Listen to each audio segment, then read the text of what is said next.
ચાલે મન અલગ અલગ ચાલે. મન અલગ અલગ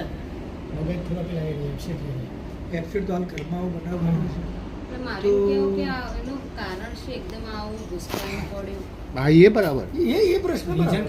હા એ બરાબર કોઈ અમારાથી કોઈ ભૂલથી, કોઈ એન પપ્પાથી ભૂલથી, કોઈ છોકરાથી ભૂલથી, કોઈ માતાજીને ખોટું કોઈ લાગ્યું. હા બની હવે તો બન્યું છે તો કોઈ વાત એવી હતી કે તમને કહી ના શકે એવું એ બને ભાઈ. હા બીજું અત્યારના બાળકો એવા થઈ ગયા કે ક્યાંક મારની બીકે કોઈ આગુ પાછું બની ગયું હોય, પપ્પા મારશે મમ્મી મારશે તોય નિર્ણય જલ્દી લઈ લેતા હોય છે.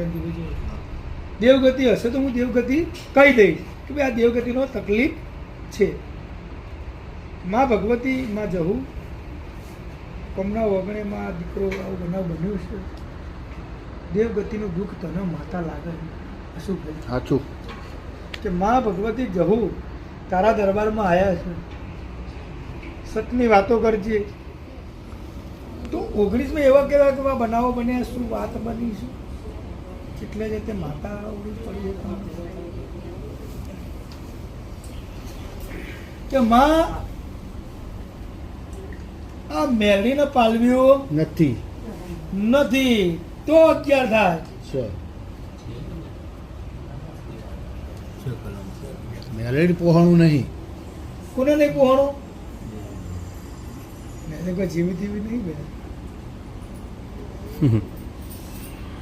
એક જોતે સારું કર્યું અને એક જોતે ખોટું પણ કર્યું. શું ભાઈ સાચું કે મેળીને પાલવીઓ એના પછી એના સભામાં કોઈ પરિવર્તન આવ્યું બહુ જ, હતું? બહુ શું ભાઈ સાચો બહુ કાળ બહુ ચડતો.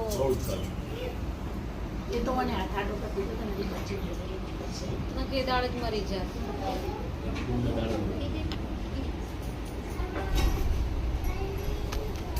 માતા બધી કલમ એટલે કેવું હા તો કેવું તો પણ ગળે કે ઉતરી માં એના અંગાત કોઈ ઝાડું તોડ્યું એ પડી ગયો આ તો એક્સિડન્ટ થયો એ વખત ની વાત હો સાચું તો મારી ઓગણી કર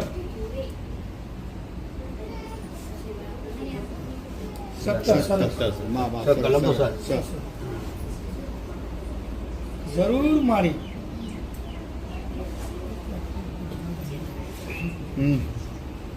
એટલે ભેટાળો થઈ ગયો તો એટલે કોઈ દેવનો પેટાળો થઈ ગયો. ચોકડી બાજી ચોકડી ભાવી નાખા દેરું હંગાત થઈ ગયું અને એનો જીવ લઈ જીવ સભામાં પરિવર્તન આવ્યું પણ તમને ઓળખણ ના ઓળખણ ના પડી, ખબર ના ખબર પડી. ના પડી.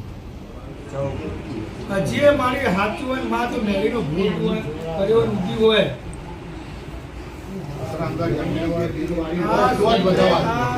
આ મેળી આ ભાઈ મેળીનો ભૂલો કર્યો મેળી ખરેખર પછી એને કેવું કર્યું હોય ના તો સાચું હોય તો જ બતાવવા મેળી મેળી પૂછું હાલમાં